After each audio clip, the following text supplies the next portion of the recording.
Hi friends, कैसे हैं आप लोग।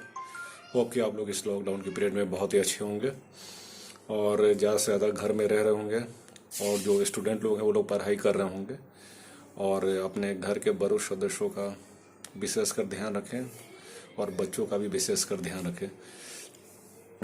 तो दोस्तों, जैसा मैं पूर्व में भी बताया था, आजकल इतिहास चैप्टर चला रहा हूँ। तो हिस्ट्री में मैं आप लोगों को सल्तनत काल के बारे में बता देना चाहता हूँ कि जैसा कल मैंने बताया था कि कुतुबुद्दीन ऐबक कौन था। तो ये मोहम्मद गोरी का सेनापति था, बहुत ही योग्य सेनापति था। 1210 में इसकी मृत्यु हुई थी और इसकी मृत्यु होने के बाद जो है इनका दामाद इल्तुतमिश 1210 से 1236 तक गद्दी पे बैठा। इल्तुतमिश बराही जो प्रतापी राजा था और उन्हीं की पुत्री थी रजिया सुल्तान। हम लोगों ने रजिया सुल्तान के बारे में बहुत कुछ सुना है।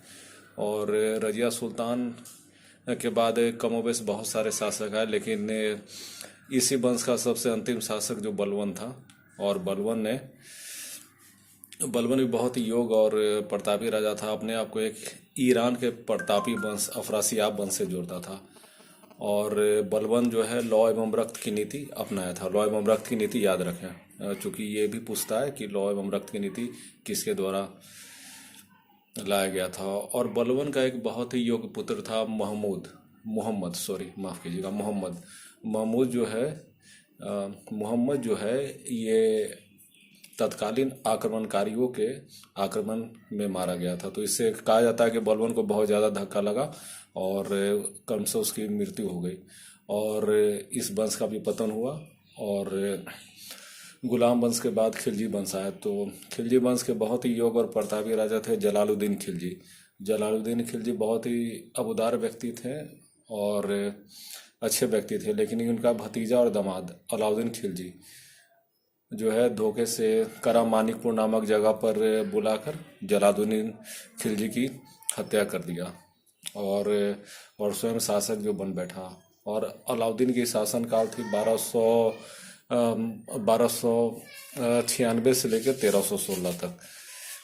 और अब अगर डेट में कुछ त्रुटि हो जाए तो आप लोग क्षमा कीजिएगा।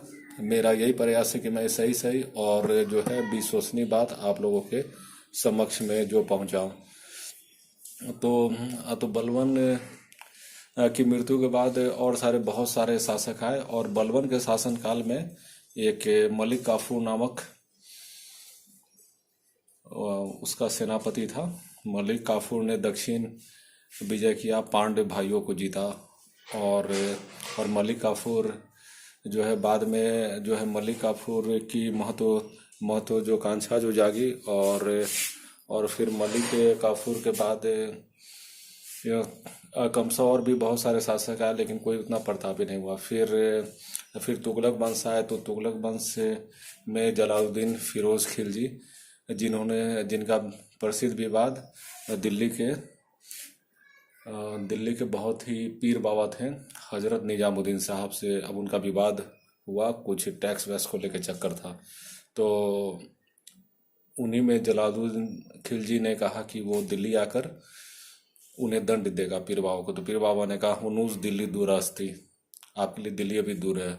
और 1325 में कहा जाता है कि तोरण द्वार गिरने के कारण जलालुद्दीन खिलजी की मृत्यु हुई और उनकी मृत्यु के बाद उनका प्रतापी पुत्र एमपीटी मोहम्मद बिन तुगलक शासक बना, जो क्रमशः 1325 से लेकर 1351 तक राज किया। और मोहम्मद बिन तुगलक कहा जाता है वो समय से आगे जो सोचता था।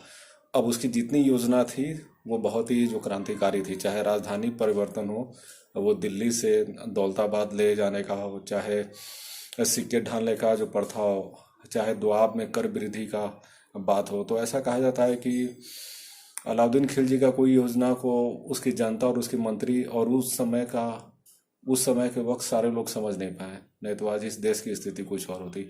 और दक्षिण में इस्लाम का भी प्रचार का श्रेय मैं अलाउद्दीन खिलजी बोल रहा हूँ। दक्षिण में इस्लाम के प्रचार का श्रेय मोहम्मद बिन तुगलक को दिया जाता है। मोहम्मद बिन तुगलक याद जो रखें, क्योंकि सेक्शन एमबीटी मोहम्मद बिन तुगलक का चल रहा है। और मोहम्मद बिन तुगलक के बारे में कहा गया कि राजा को प्रजा से और प्रजा को राजा से मुक्ति मिली। और मोहम्मद बिन तुगलक के बाद उसके भाई फिरोज शाह तुगलक आए, इनको भी FST जो कहा जाता है, और ये भी बहुत योग्य शासक हुए। और कमशा फिरोज शाह तुगलक के बाद कोई भी योग्य शासक ना रहा, तो इनके बाद सैयद वंश आया। तो सैयद वंश में बहुत लंबा समय तक नहीं नहीं चल पाया, और अब इसमें एक लंबी कहानी है, तो वो सब कहानी आप बुक से पढ़ लेंगे। और कमशा सबसे इसके बाद सबसे अंतिम वंश लोधी वंश लोधी वंश के शासक थे सिकंदर लोधी थे। और सिकंदर लोधी भी बहुत ही प्रतापी राजा हुए। इन्होंने 1504 में अब स्त्रियों को मजार पे जाने पर पाबंदी लगाया था। और इन्हीं का अंतिम वंश का शासक था, जिसे इब्राहिम लोदी के नाम से जाना जाता है, जिसे 75,000 सैनिकों के साथ बाबर ने पानीपत के प्रथम युद्ध में धराशायी किया। तो दोस्तों, ये तो मैंने बहुत ही मोटा मोटी एक काम की बात है, जो बात आदि विशेषकर इसी टाइप से सवाल बनते हैं, और ऐसे ही आप इसे याद रखें।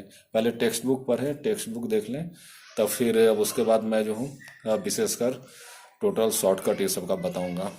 और इसके बाद इकोनॉमिक सेक्शन शुरू करूंगा, ज्योग्राफी सेक्शन शुरू करूंगा। तो इस लॉकडाउन के पीरियड में सुरक्षित रहें, ज़्यादा से ज़्यादा गर्म पानी पिएं, घर में रहें, अनावश्यक ना निकलें, ज़्यादा पैनिक क्रिएट ना करें, रेडियो सुने, समाचार पत्र पढ़ें, और घर के बड़ों और बूढ़ों का ख्याल रखें। और दोस्तों, मेरा वीडियो पसंद आया तो उसे लाइक, शेयर और सब्सक्राइब करें, और अपना ख्याल रखें। जय हिंद, जय भारत।